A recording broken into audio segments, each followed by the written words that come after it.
Wu Jin Kim looked at the star map. Everything had changed. The invasion was over. But something bigger had begun. Humans were not just another species in the galaxy. They were something different, something that could not be understood by old rules. Other alien species watched carefully. They had seen what humans did to the Krultheri. It was not a simple victory. It was a complete reimagining of conflict. Humans did not want to rule. They wanted to learn. The Galactic Council was different now. Humans brought something new. Not just technology. Not just military power. Something more interesting. Creativity. Adaptability. The ability to turn any situation into an opportunity. Wu Jin understood his job was not about defending. It was about explaining. Helping other species understand humans. Humans were not perfect. They were messy, complex, full of contradictions. But they were alive in a way no other species understood. Every alien civilization had a way of doing things. Strict rules, clear paths, predictable systems. Humans broke all the rules. They could turn a weapon into a communication device, a defeat into a learning opportunity, a conflict into a chance to grow.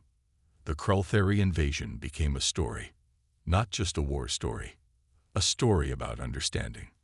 Other species began to study humans, not with fear, but with curiosity. How could a species survive something impossible? How could they change so quickly? How could they turn every challenge into a chance to become something new? Wu Jin smiled. The galaxy was about to learn something important. Humans were not just survivors. They were creators. They did not just defend their home. They'd reimagined what a home could be. And the galaxy would never be the same. The cold of Titan bit through J1 Park's thermal suit. Outside the research station's thick windows, Saturn's rings glimmered like a frozen rainbow against the endless black of space. Another boring day of geological surveys seemed to be waiting for him. J1 checked his monitoring screens. Routine data scrolled across multiple displays. Rock density readings, chemical compositions, atmospheric pressure variations. His fingers moved quickly across the touchscreen, marking samples for later analysis. The research station hummed with the soft sounds of machines and distant equipment. At precisely 7:32 hours, everything changed. A small red dot appeared on the long-range scanning system. Most researchers would have ignored it. Most researchers were not J1 Park. He zoomed in. The dot wasn't behaving like a normal space object. Its movement was too precise, too controlled. Years of training kicked in. J1's heart rate increased by exactly 3 beats per minute, not enough to cause panic, but enough to sharpen his focus. "Control, this is Survey Station Titan." He spoke into his communication system. His voice was calm, almost bored. "I'm tracking an unidentified object approaching solar system boundaries. Requesting verification." The response came quickly. "Confirmed, Titan Station. Object is not matching any known satellite or space debris signatures." J1's fingers danced across the screens. He pulled up historical data, compared movement patterns, ran quick computational analysis. Something was different about this object. It wasn't natural. It wasn't human. Within minutes, the object resolved into a clearly artificial shape. Sleek, alien, definitely not from Earth. Back on Earth, military and scientific command centers would be going into high alert. But here, on Titan, J1 was the first line of observation.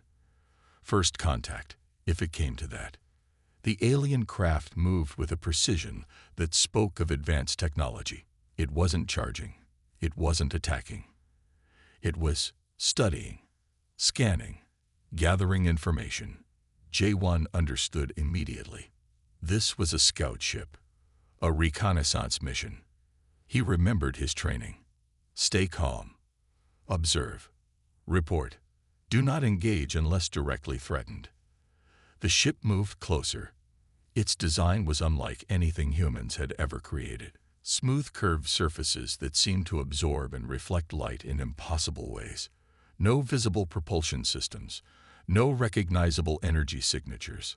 Unknown vessel, J1 transmitted. Following strict first contact protocols, you are entering monitored space. State your purpose. Silence answered him. He knew they were listening. Whoever, whatever, was piloting that ship was gathering information, studying humanity's outermost research station, testing responses, probing defenses. What they didn't know was that humanity had been preparing for this moment for decades. Every research station, every outpost, every single human installation beyond Earth was a potential first line of defense. J1 Park was not just a geological researcher. He was a trained observer, a potential first responder, a guardian of humanity's frontier. The alien ship continued its slow, deliberate approach. Each moment was a calculation, each movement a test. Neither J1 or the alien craft knew it yet, but this moment would change everything. First contact was happening, and humanity was ready. More ready than anyone in the universe could possibly imagine. The sky broke open. Some men watched from the orbital command station as thousands of alien ships appeared.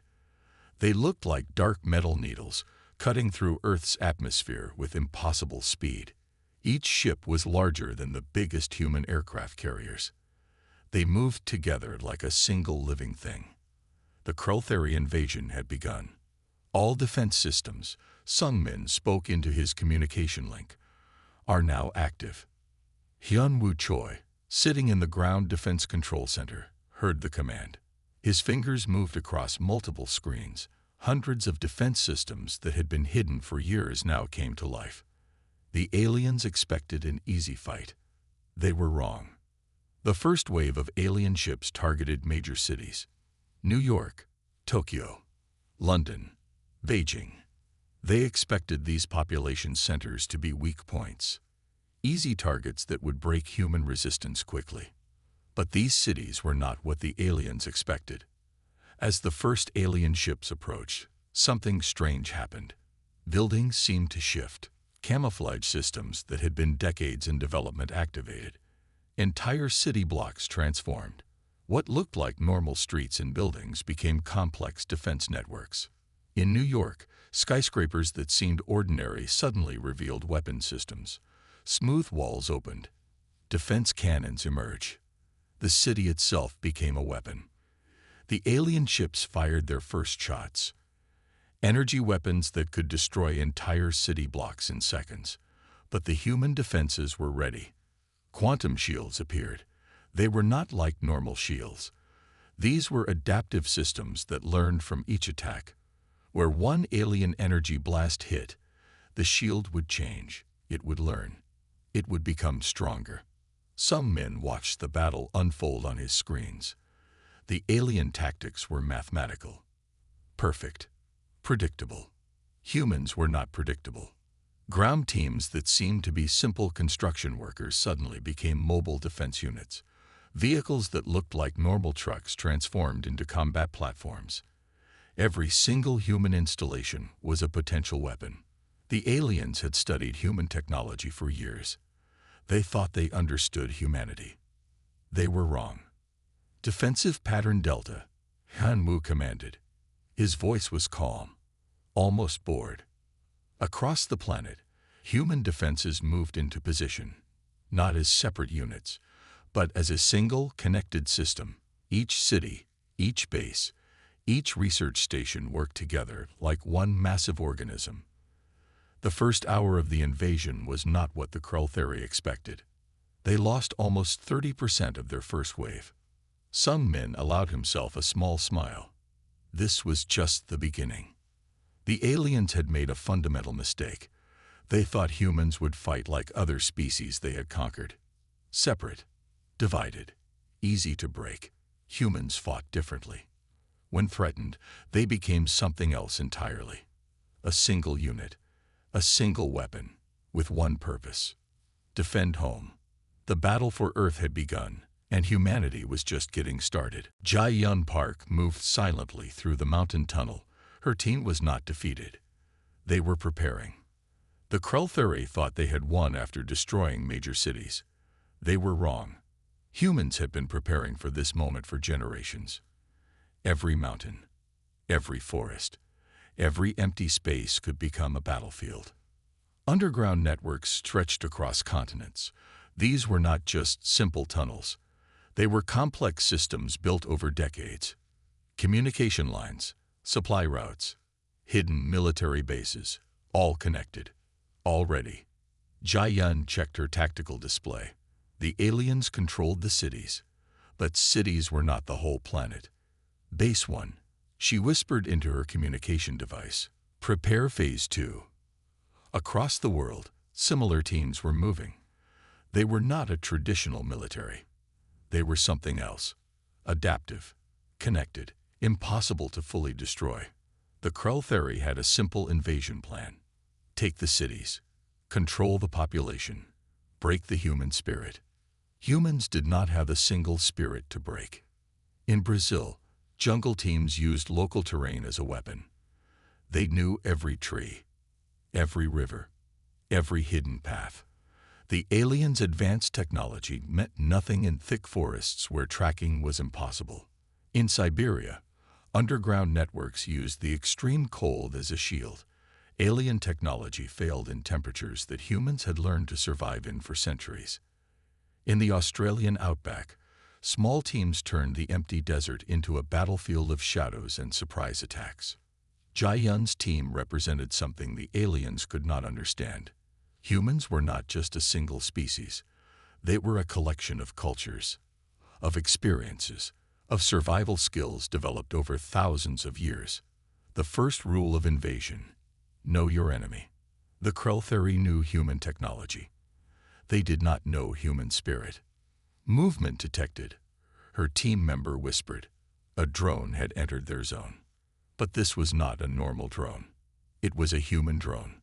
Modified. Improved. Something the aliens would not expect. The drone moved like a living thing. Not following straight lines. Not predictable. Jumping between different frequencies. Changing its signal constantly. Jia-Yun smiled. This was human technology. Adaptive. Unexpected. Alive. The alien occupation was about to learn a hard lesson. Humanity was not a single target. It was a global network. A system that could change, that could fight back. In mountain tunnels, in jungle paths, in desert shadows, humanity was preparing its real defense, and the invasion was about to get much more complicated. The research facility looked ordinary from the outside, just another building in a complex network of scientific centers. But inside, Min Ki Kang was about to change everything. Dae-Yun Chung watched the screens carefully. Alien technology lay in pieces across multiple workstations. Most scientists would be scared. They were excited. First test sequence, Min Ki announced. His voice was calm, almost quiet. Humans had a special talent. They could look at something completely new and understand it quickly. Where other species would take years to study alien technology, humans needed hours.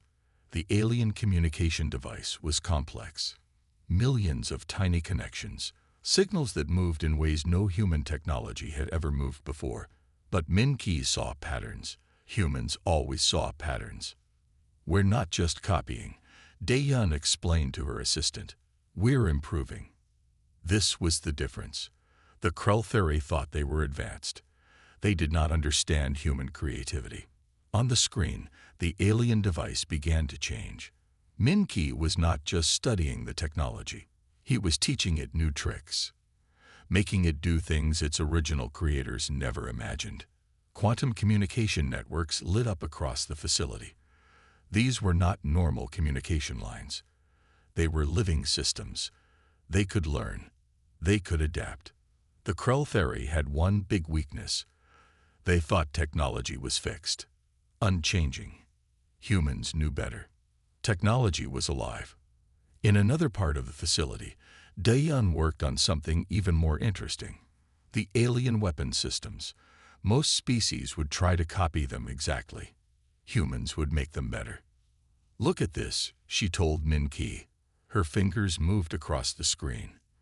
The alien weapon was changing, becoming something new, something unexpected. Adaptive weapons, systems that could think, that could learn from each attack, that could change faster than any enemy could predict. Min-Ki smiled. The aliens had no idea what was coming. Across the world, similar research centers were working, not as separate groups, but as one massive connected system, each breakthrough shared instantly, each discovery multiplying. The Krull theory thought they were fighting humans. They were fighting an entire planet that thought like a single brain. Every piece of technology was a weapon. Every research center was a battle station. Every human was a potential solution. Prepare for next test, Min-Ki said. The alien technology on the table began to glow. But this time, it was glowing in a way its creators would never recognize. Humans were not just defending. They were reimagining war itself. Song Ho Quan stood on the mountain ridge. Below him, the alien occupation zone stretched for miles. Most people would see destruction. He saw opportunity. The Krull theory thought they had won. They controlled the cities. They had destroyed major military bases. They believed humans were broken. They were wrong. Song Ho understood something important. Humans were not like other species. When pushed, they did not break. They changed.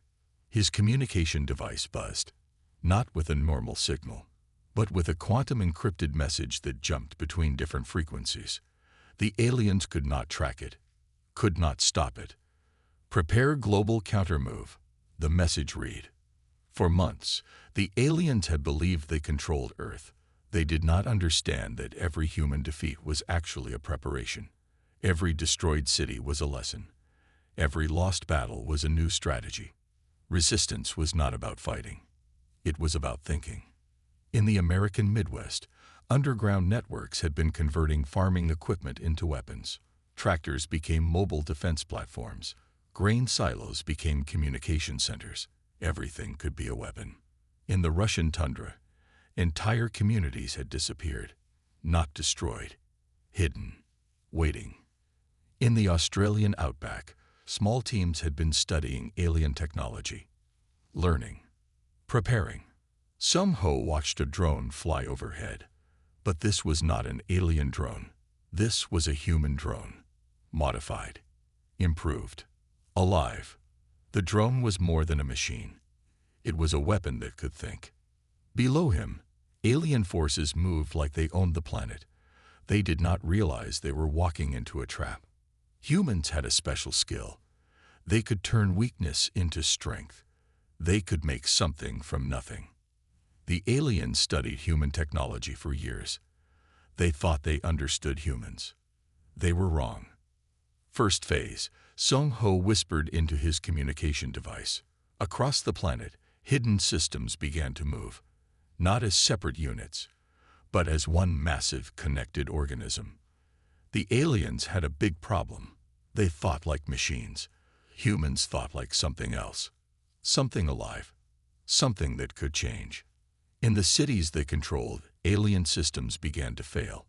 Not all at once, but in ways that would be impossible to predict. A communication network would suddenly change. A weapon system would stop working. A defense grid would become useless. The Krull theory were about to learn an important lesson. Humans were not a target. Humans were a living, breathing, thinking weapon. And the counterattack was about to begin. Jin Ali watched the holographic display. Hundreds of human ships moved together. They were not a normal fleet. They were something else. Each ship was different, modified, improved. Not just a weapon, a living system. Tactical Formation Alpha, she commanded. The ships moved like a single organism, not following old military rules, creating new ones with each moment. Tai Hyun Pak sat in the Ground Assault Command Center. His team was not a normal military unit. They were something between soldiers and scientists. Adaptable. Creative. The Krull theory had made a big mistake. They thought they could defeat humans by destroying cities. Humans were not their cities. Humans were an idea. In space, human ships did something unexpected. They did not fight like other species. They played. They changed. They turned the entire battlefield into a moving puzzle. One moment, a ship would be here. The next moment, somewhere completely different. Not just moving, thinking, changing. The alien fleet was mathematical, perfect, predictable. Humans were not predictable. Tai Hen's team had spent months studying alien technology, not to copy it, to understand it, to break it. Target their communication networks, he told his team. Across multiple star systems, human ships began to move, not as separate units, but as one massive connected system. The Krell had studied human technology for years. They thought they knew everything. They were wrong. Each human ship was more than a weapon. It was a learning system. It could change. It could adapt. It could think. Jinnah watched alien defense systems fail, not all at once, but in ways that would be impossible to predict. A weapon system would suddenly stop working. A communication line would become useless. A perfect alien strategy would become a weakness. Humans had a special skill. They could turn something weak into something strong. Phase 2, Jinnah commanded. The human fleet was not just attacking. They were rewriting the rules of space warfare. Alien commanders would look at their screens and see something impossible. Ships moving in ways that broke all known rules. Attacks that came from nowhere. Defenses that changed faster than any computer could predict. Tai Hen's ground teams were preparing for something bigger. Not just a battle. A message. Humans were not a target. Humans were a living, thinking weapon. And they were just getting started. Hai-Jin Seo walked into the negotiation room. The Krell leaders looked broken. They did not understand what had happened. Humans had done something impossible. They had not just defended their planet. They had changed the entire meaning of war. The negotiation table was not like normal tables. It was a holographic system that could show multiple realities at once. Humans loved complexity. They loved options. "You will listen," Hai-Jin said. Her voice was calm, clear. The Krell leaders looked small, defeated. They had come to Earth expecting an easy conquest. They found something else entirely. Humans were not a single species. They were a global network, a thinking system that could change faster than any technology. Hai-Jin began to explain the terms of surrender. But these were not normal terms. These were a complete redesign of galactic understanding. "First," she said, "you will pay for the damage to our cities." The alien leaders expected complex calculations. Humans were different. They wanted something more interesting. The payment would not be in money. It would be in technology, in knowledge, in the chance to learn from humans. Humans did not want to destroy the Krell. They wanted to understand them, to learn from them, to grow. "Second," Hai-Jin continued, "you will share your entire technological database." The Krell could not understand. Most species would want weapons. Humans wanted something else.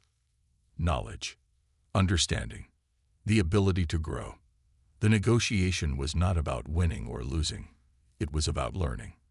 Humans had studied the Krell for months, not to destroy them, but to understand them. "You thought we were weak," Hai-Jin said. "You were wrong." The Krell had studied many species. They had conquered many worlds, but they had never met humans. Humans were not a target. Humans were a living, thinking system that could change everything. And the galaxy would never be the same.